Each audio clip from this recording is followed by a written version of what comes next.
Hello, and thank you for joining us today.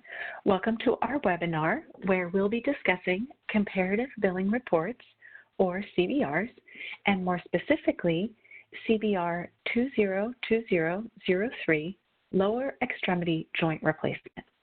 My name is Annie Barnaby, and I work for Rely Group, Inc., who is contracted with the Centers for Medicare and Medicaid Services, CMS, to develop, produce, and distribute CBR reports.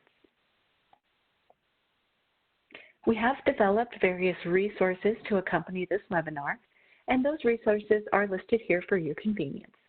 We do have the webinar slides available to you in a file that is posted to our website. And if you have a question about the CBR topic, the CBR Help Desk, which is the last bullet there, can answer those inquiries.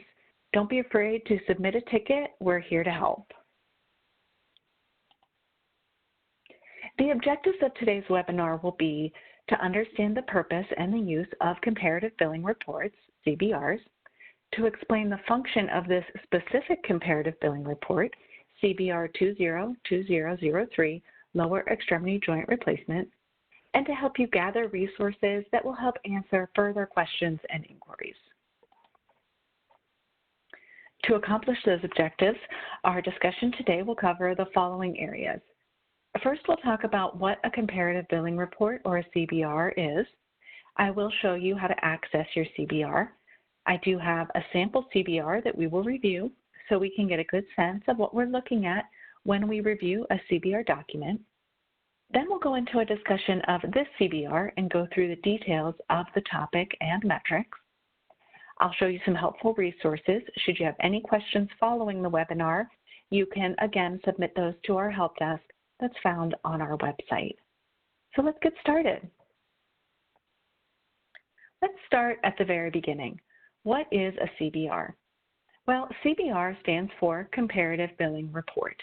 And according to the CMS definition, a CBR is a free comparative data report that can be used as an educational resource and a tool that providers can use for possible improvement. A CBR is truly just what the title says, a report that compares providers on a state or specialty and nationwide level and summarizes one provider's Medicare claims data statistics for areas that may be at risk for improper Medicare payment, primarily in terms of whether the claim was correctly coded and billed, and whether the treatment provided to the patient was necessary and in line with Medicare payment policy. A CBR cannot identify improper payments, but it can alert providers if their billing statistics look unusual as compared to their peers. Taking a look at the history of the CBR, we can see that this program was spearheaded in 2010.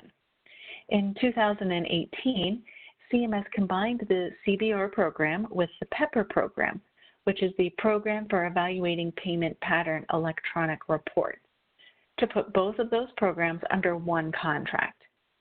And then beginning in 2019, Rely Group partnered with TMF and CGS to create and distribute CBRs and PEPRs. Now that we have a sense of the history of the CBR, we can discuss why CMS issues CBRs. Well, CMS is mandated and required by law to protect the trust fund from any improper payments or anything else that may compromise the trust fund. CMS employs a number of strategies to meet this goal, which include education of providers, early detection through medical review, and data analysis. And CMS considers the CBR process to be an educational tool that supports their effort to protect the trust fund. CBRs serve several purposes on the provider side as well. The CBR program helps to support the integrity of claim submission and the adherence to coding guidelines, and this helps to encourage correct clinical billing. Early detection of any outliers in your billing processes can help to guide a compliance program that will help to support compliant operations in your own organization. And taking a closer look at specific coding guidelines and billing procedures can increase education and improve future billing practices. You may be asking yourself, why do providers receive CBR reports? A CBR is presented to a provider when the analysis of their billing patterns differ from the provider's peers on a state, specialty, and/or nationwide level. The analysis of the provider's billing patterns is completed through each CBR topic, and each CBR is distributed to providers based on individual provider results for specified metrics within the CBR. The metrics for every CBR are created according to the CBR topic and the potential risk to the trust fund. It is important to remember that receiving a CBR is not in any way an indication of or a precursor to an audit. I'm going to walk you through now the steps of accessing your report if you received one so we can see exactly how that's done. This page, cbrfile.cbrpepper.org, contains the portal that you'll use to access your CBR. The portal does, of course, require that you enter some information, and I'm going to open this page on my screen now to show you exactly what it looks like when a CBR is accessed through the portal.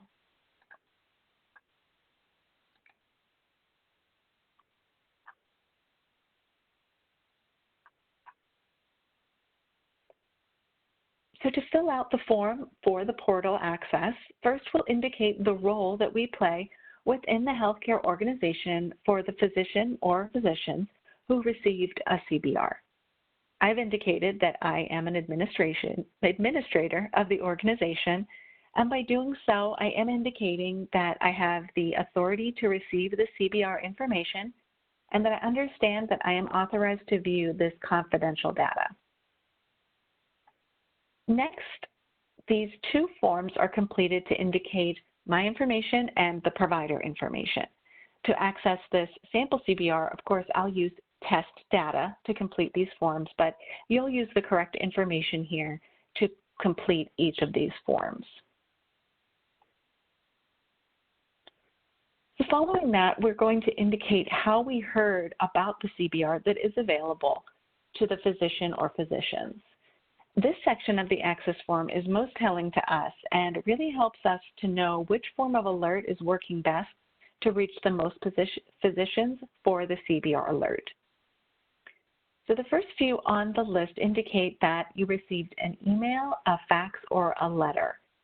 These would be sent to the contact information that is listed on the account in the Provider Enrollment Chain and Ownership System that's commonly known as PACOS.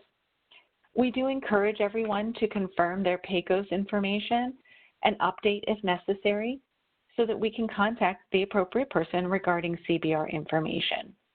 And confirming this information several times a year allows for that contact information to stay up to date and lessens any issues that may arise otherwise. So next on the list is an indication that you saw a tweet that we sent out about the CBR program. We do tweet about the CBR releases and about these webinars. So if you saw the tweet and that led you to check out the CBR program, we'd love to know that. The next two entries, Provider or Professional Association or a MAC notice, are indications of our work alongside the groups and the MACs that are so supportive of provider billing and information distribution.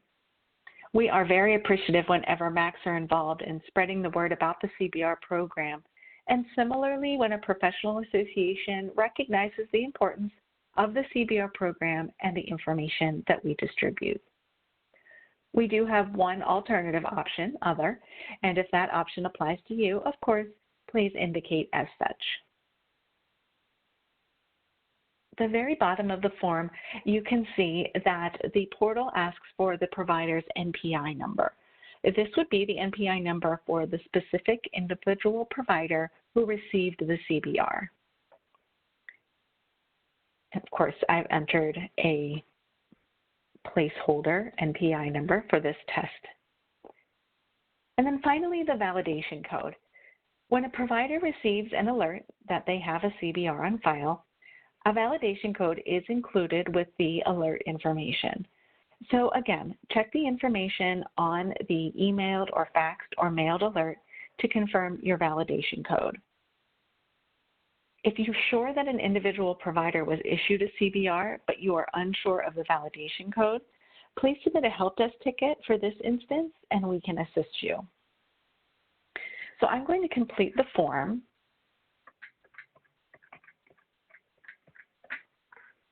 I'm going to say that I received an email, and then I'm going to hit submit. And here we have the sample CBR file that appears. And your CBR will appear in the same fashion in a PDF format ready for your review.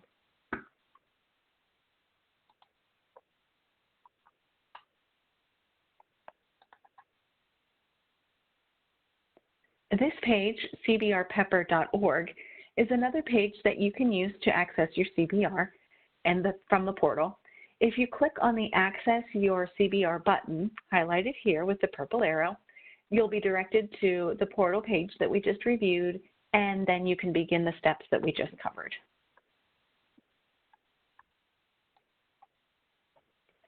So we've seen how to access the CBR report.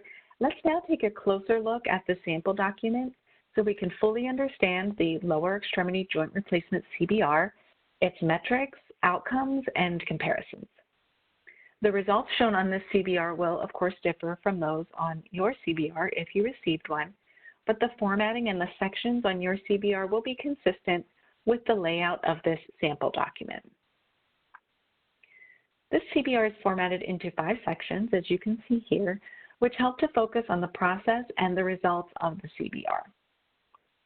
I'm going to share a sample CBR here with you on my screen, and we can see each of those sections as we review the sample document. First, of course, we have the introduction.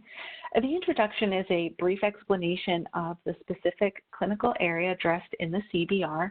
In this case, of course, it is lower extremity joint replacement procedures that were on patients with osteoarthritis without first attempting conservative measures. You can see also here in the introduction information regarding projected improper payments and information from several articles discussing appropriate clinical treatment for osteoarthritis.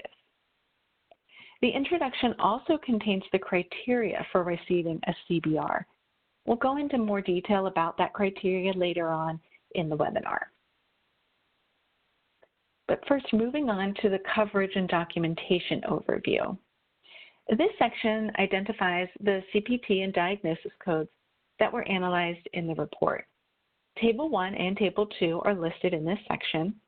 Table 1 contains the detailed descriptions of the lower extremity joint replacement, physical and occupational therapy, therapeutic injections, and then the diagnosis codes for osteoarthritis.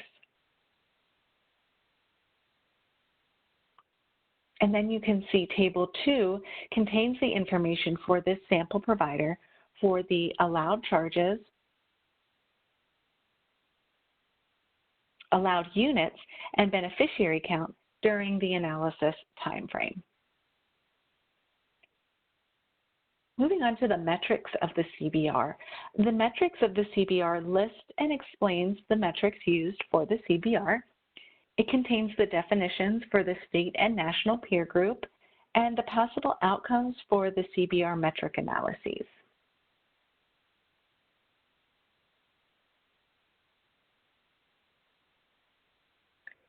Next is the methods and results section, which is a review of the results of the CBR analysis, followed by individualized results comparing the CBR recipient to other providers.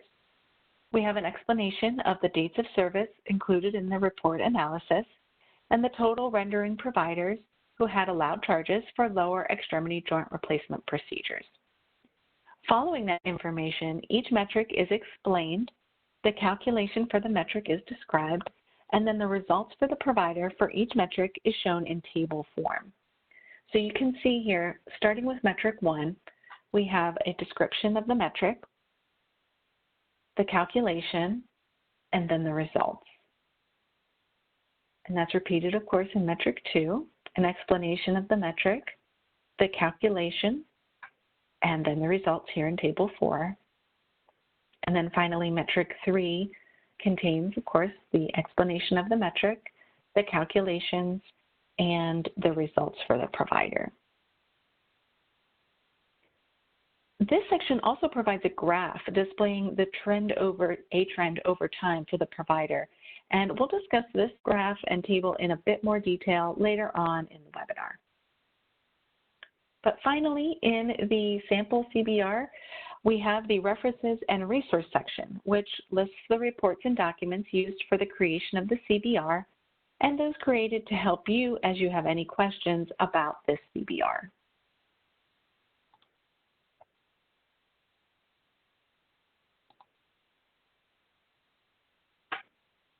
Let's take a look now at the vulnerability of correct payments for lower extremity joint replacement procedures and how that plays into CMS's protection of the trust fund. We saw in the introduction information regarding projected improper payment rates, so let's review those reports for the information that they provide. You'll see here the results from the 2019 Medicare Fee-for-Service Supplemental Improper Data Report. These results that we see here are for Part A data, but they are relevant to our analysis. If a physician initiates an admission for a procedure that may not be medically necessary, then the admission and the charges related to the procedure would therefore be medically unnecessary, and those data figures help us to see the scope of the possible improper payments for hip and knee replacement procedures in that context. So looking at the figures, in 2019, major hip and knee replacement procedures fell within two projected improper payment top 20 lists, the lists for insufficient documentation errors and the list for medical necessity errors. And you can see here what those results mean in terms of percentage of improper payment rates for major hip and knee replacement procedures. In terms of insufficient documentation, these procedures had a 3.6% projected improper payment rate, representing over $245 million. And then in terms of medical necessity errors, the projected improper payment rate is 6.4%, which represents over $439 million. So this data plays into Medicare's analysis of the clinical procedures and the protection of the trust fund, and it plays into the reasoning behind the CBR analysis.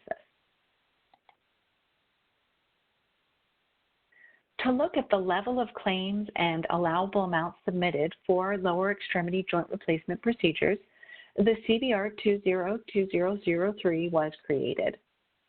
The CBR analysis reviews statistics for rendering providers who submitted claims for lower extremity joint replacement procedures on patients with osteoarthritis without first attempting conservative measures. To create the CBR 202003 and the metrics within the report, we used detailed information for that data during the CBR summary year of November 1st, 2018 through October 31st, 2019. The results were based on claims extracted for the date range as of February 17th, 2020.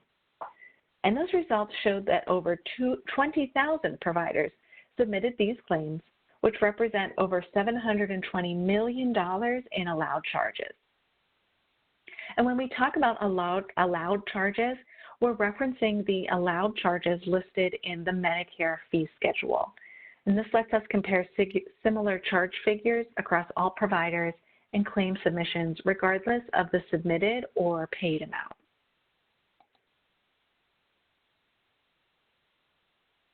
Here we have a list of the metrics analyzed within this CBR. Each metric was created to take a more detailed look at the submission of lower extremity joint replacement procedures. The metrics are the percent of beneficiaries with osteoarthritis who received a lower extremity joint replacement without prior conservative treatment, the average allowed amount per beneficiary with osteoarthritis who received lower extremity joint replacement without conservative treatment, and then the average number of physical rehabilitation claims per beneficiary with osteoarthritis with a lower extremity joint replacement. We'll break down how each of these metrics is calculated a little bit later on in the presentation. But first, let's take a look at each metric to understand why each analysis was selected and analyzed. Metric 1, again, looks at the percent of beneficiaries with osteoarthritis who received lower extremity joint replacement without prior conservative treatment. So this metric tells us of all the beneficiaries diagnosed with osteoarthritis who received a lower extremity joint replacement, what percentage of those patients did not first receive conservative treatments prior to the procedure. This metric is truly where those articles from the introduction of the CBR come into play and looks at the provider's use of conservative treatments for patients who have osteoarthritis. Metric 2 looks at the average allowed amount per beneficiary with osteoarthritis who received a lower extremity joint replacement without conservative treatment. And this metric helps us to put a dollar amount on the claims for lower extremity joint replacement procedures.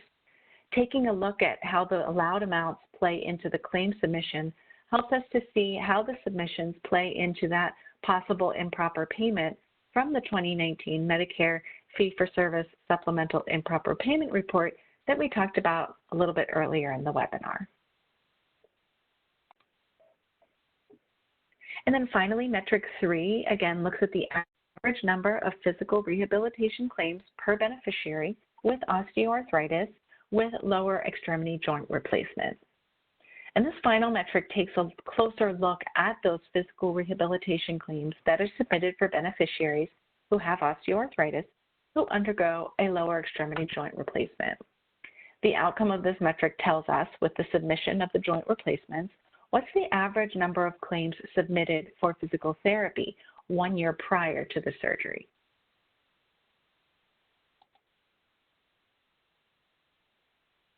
The in-depth review of the metrics and their role in the CBR topic helps us to understand the criteria for receiving a CBR 202003.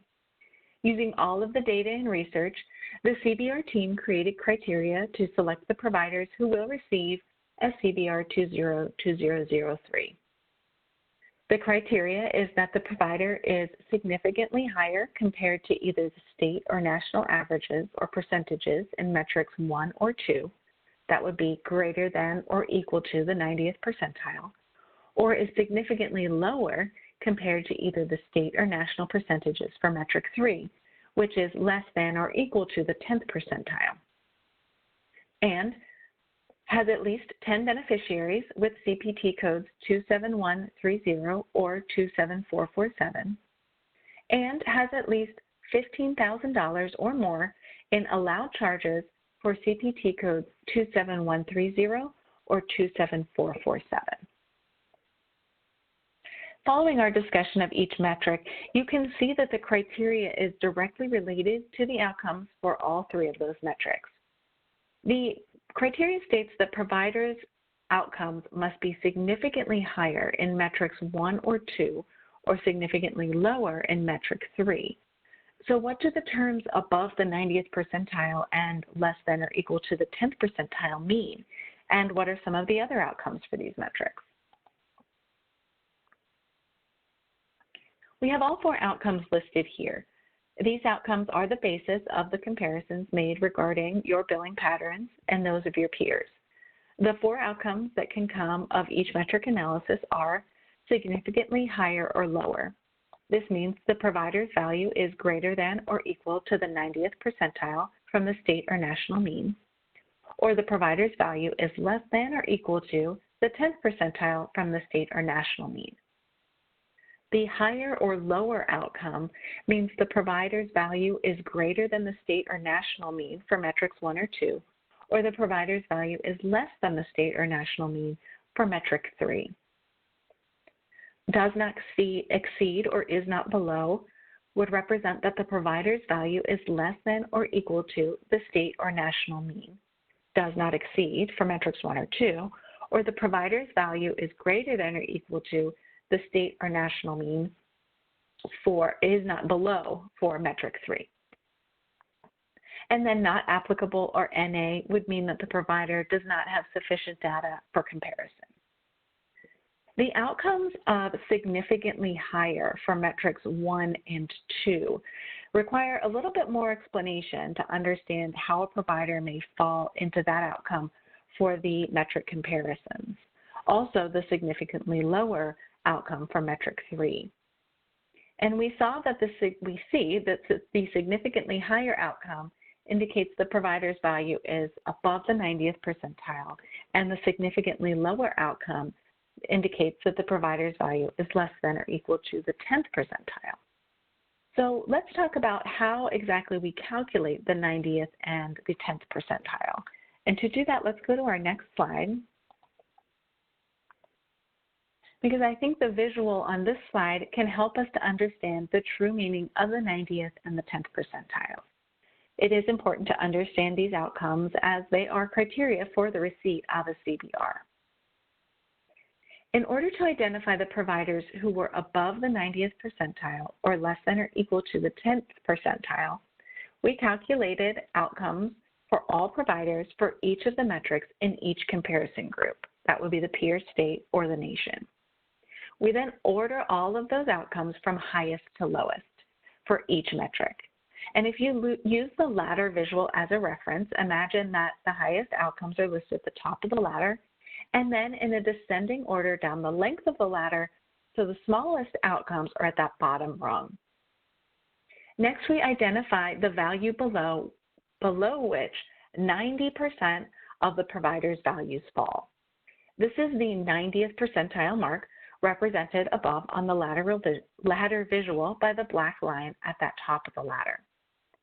Any outcome for a metric in which the provider's outcome falls above or equal to that point would therefore have the outcome of significantly higher, because they would be above that 90th percentile point. The same applies for the 10th percentile. We look at those percentages and calculate the point below which 10% of the providers fall. That point is shown on the ladder by the line at the bottom of the ladder on that bottom rung. This calculation is used for metric 3, and the providers who fall in this range are lower than the 10th percentile and have an outcome of significantly lower for metric 3. So let's look at each metric individually now and the outcomes for the sample provider on our sample CBR. Looking first at metric 1, the percent of beneficiaries with osteoarthritis who received lower extremity joint replacement without prior conservative treatment. The total number of beneficiaries with osteoarthritis who underwent a lower extremity joint replacement without first receiving conservative treatment is placed in the numerator, and that number is divided by the total number of beneficiaries with osteoarthritis who underwent a lower extremity joint replacement. That's in the denominator. The result is multiplied by 100 to get our percent value. So let's go back to our sample CBR to take a look and see where the sample provider fell with the outcomes for metric 1. Those are found on table 3 here on page 6. You can see that this provider had a percentage of 83.33, which means that 83% of the beneficiaries who had a joint replacement did not first receive conservative treatment. With the state percentage falling around the 63% mark and the national percent at 51.36, the outcome of this metric for this provider is higher for the state comparison and significantly higher for the national comparison.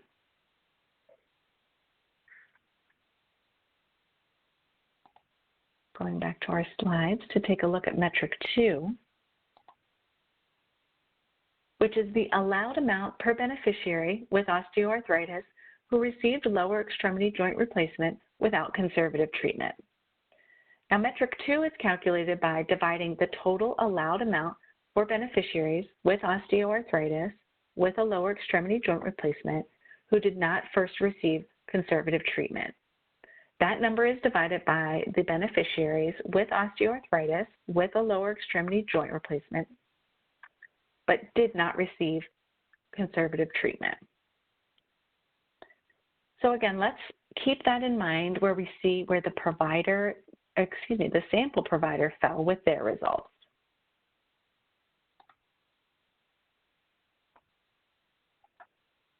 And those results are here on Table 4.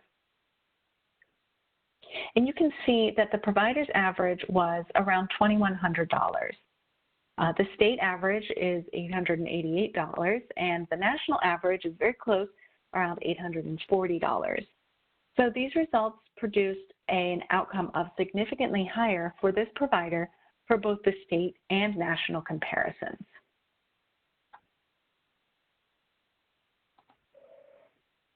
And then finally back to our slides to take a look at metric 3. And again, you'll remember that metric 3 is the average number of physical rehabilitation claims per beneficiary with osteoarthritis who underwent a lower extremity joint replacement.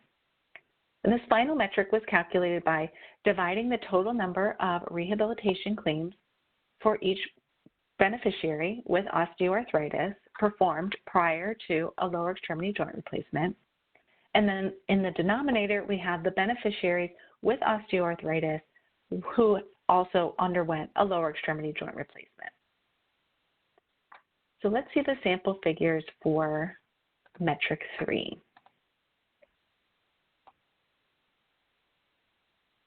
And you can see that this sample provider had an average of 0.17. The state average was 0.38, and the national average was 0.50. So with these comparisons, this provider had an outcome of lower for both the state and national average.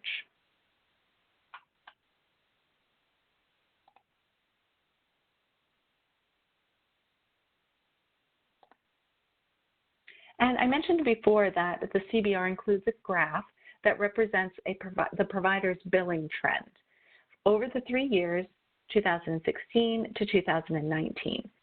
And this graph represents the trend over time analysis of number of beneficiaries for whom claims with lower extremity joint replacement procedures were submitted. So after the detail of the metrics and analysis, it is nice to have this graph that takes a step back and reviews an overall analysis for that 3-year time period. So we can see here that this provider had beneficiaries with claims for both the hip and knee replacement, and that year 3, there were fewer claims submitted than years 1 and 2.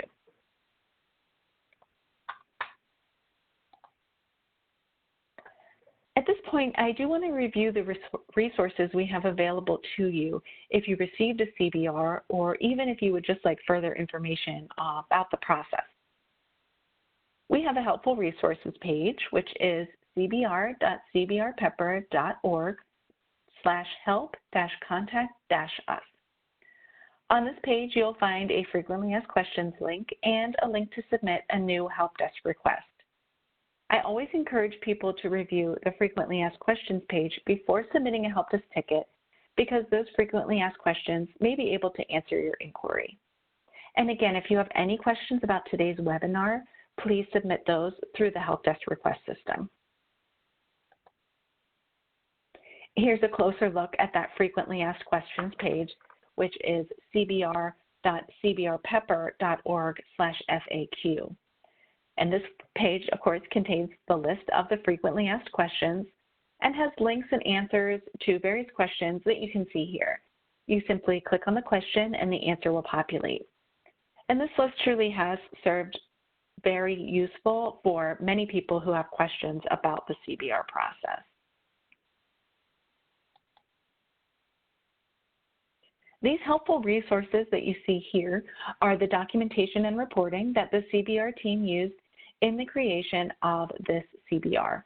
You'll see the CPT manual, the ICD-10 expert, as well as the articles referenced in the introduction of the CBR that discuss the complications and costs associated with lower extremity joint replacement services.